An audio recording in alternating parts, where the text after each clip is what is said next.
Would ChatGPT be a good employer?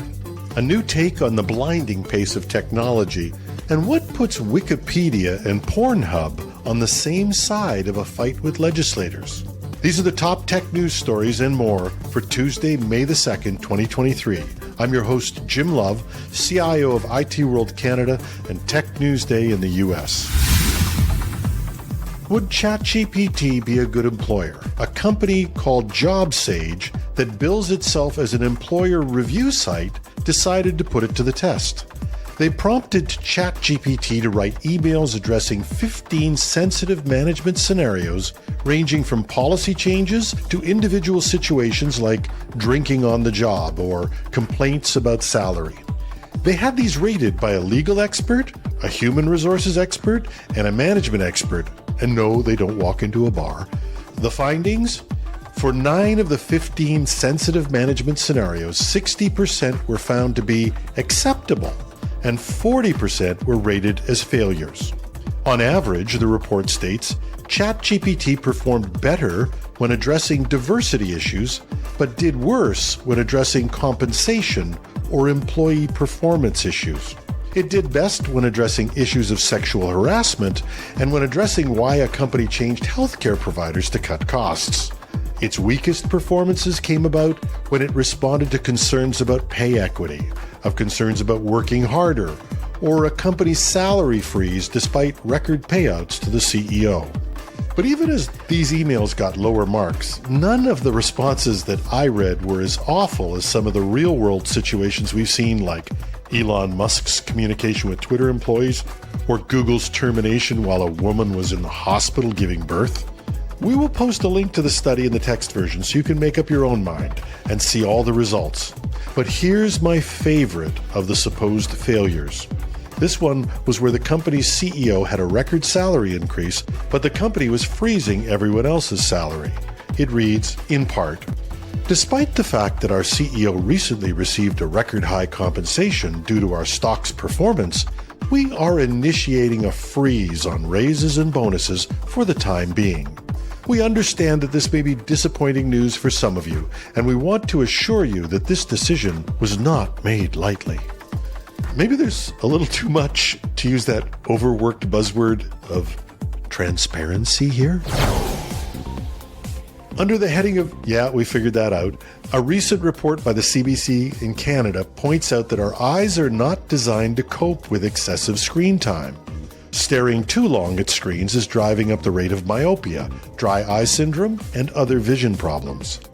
Dr. Rana Taji, a medical doctor of Toronto Medical Eye Associates, is one of the many eye specialists who are sounding the alarm about how too much screen time is changing people's eyes, while noting there's been an exponential increase in screen time since the pandemic. The article reports that staring too long at screens can change the structure of the eyeball and lead to an atrophy of the glands that keep it moist.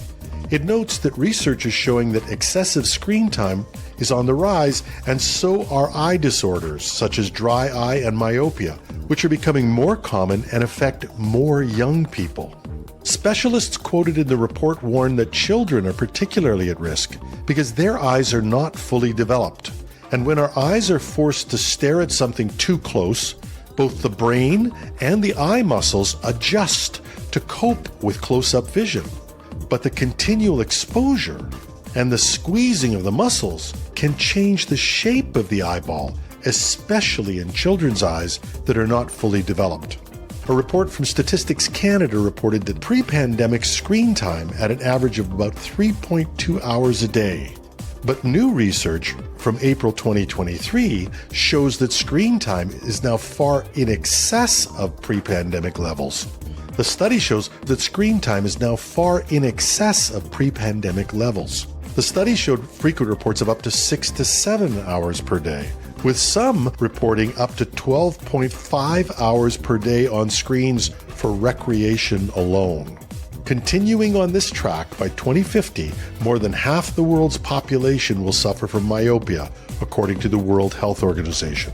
So, if you're listening to this on our audio podcast, we're taking one for the team today.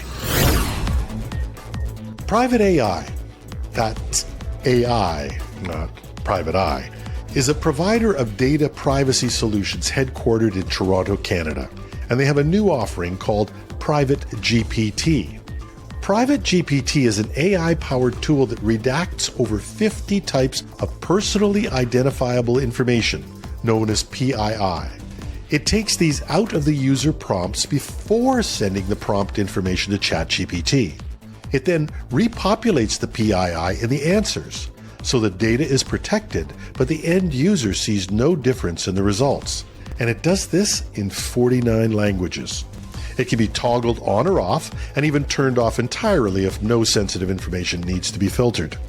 While ChatGPT has had upgrades in its privacy settings and functions even sufficient to, in its opinion, qualify for strict European privacy legislation, it still doesn't say it contains no personally identifiable information.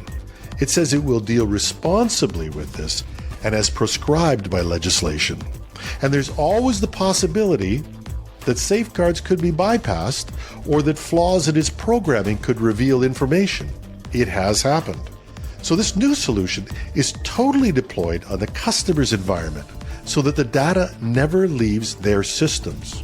Patricia Thane, co-founder and CEO of Private AI, says, generative AI will only have a space within our organizations and societies if the right tools exist to make it safe to use. Presumably, this is why Private AI is backed by M12, Microsoft's venture fund. But before we get too confident in AI, we can add two new voices to the list of experts in AI who are issuing somber warnings. The New York Post published a story stating that years before Elon Musk, Steve Wozniak, and 1,000 other luminaries and experts signed the famous letter calling for a slowdown in AI development, Stephen Hawking, in a 2014 interview with the BBC, warned AI could spell the end of the human race. Now, the irony was probably not lost on Hawking, who lost his ability to speak due to ALS in 1985, that he was only able to give that interview because of an early AI device that allowed him to use facial muscles to power an AI-driven voice synthesizer.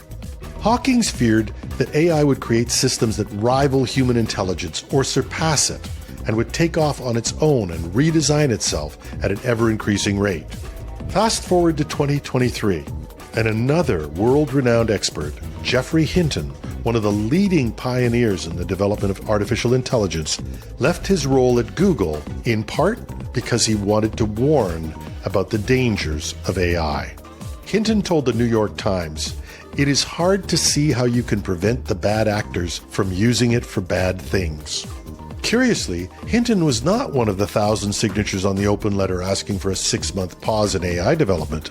He told the Times that he didn't want to publicly condemn his employer before he resigned, which I guess means... And finally, riddle me this. What is it that Pornhub and Wikipedia have in common? Nope. It's more noble than you might think.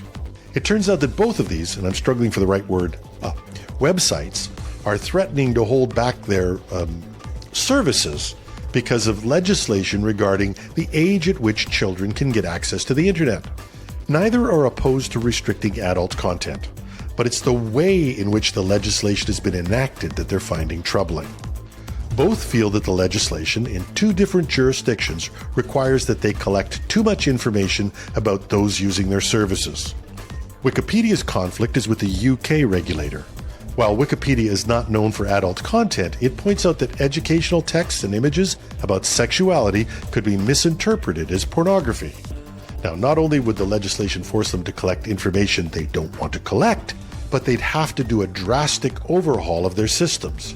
So they've simply refused and dared the government of the UK to block their site, one of the most visited websites in the world.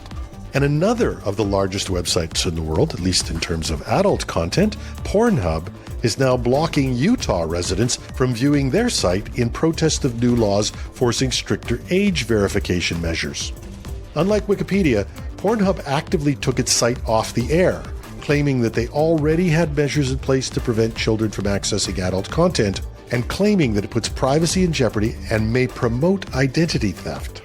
Many of our members are concerned with the way the bill was rushed through, with little attention to the technology or how it would be executed, Pornhub said.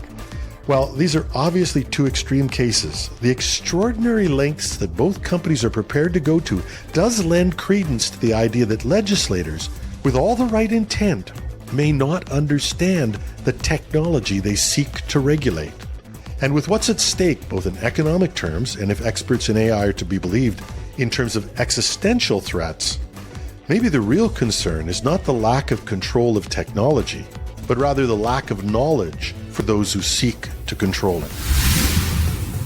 That's the top tech news for today. We go to air with a daily newscast 5 days a week, as well as a special weekend interview with an expert on topics relevant to today's tech news. Follow #trending on Google, Apple, Spotify, or wherever you get your podcasts, and you can even get us on your Alexa or Google smart speaker. You can also find us on YouTube as Tech News Day. We love your comments. You can reach me on LinkedIn, Twitter, or on Mastodon as @TheRealJimLove on our Mastodon site, technews.social. Or if that's too much, just leave a comment under the text version at itworldcanada.com/podcasts. Click the check mark or the X. You'll get a straight message, comes directly to me. I'm your host, Jim Love. Have a terrific Tuesday.